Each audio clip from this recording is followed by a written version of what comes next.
BJR Nagar లో గల హనుమాన్ టెంపుల్లో ఈ రోజు అయోధ్య బాలరాముని విగ్రహ ప్రతిష్టాపన సందర్భంగా హనుమాన్ టెంపుల్లో పూజా కార్యక్రమం ఘనంగా నిర్వహించారు.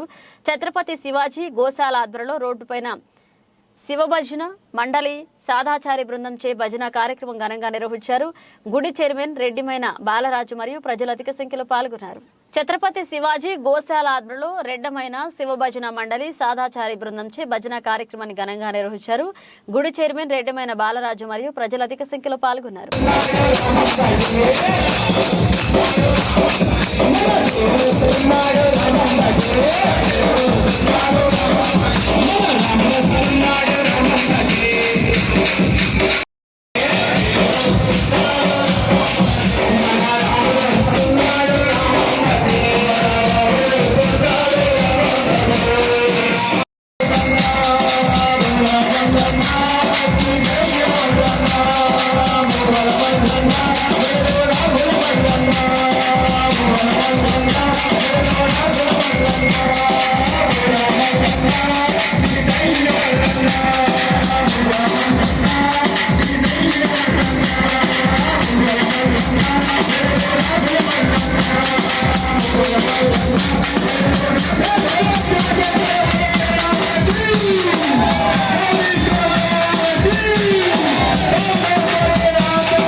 రాముడు వచ్చాడు కదా మళ్ళా మన అయోధ్యకి. కాబట్టి రామం భజే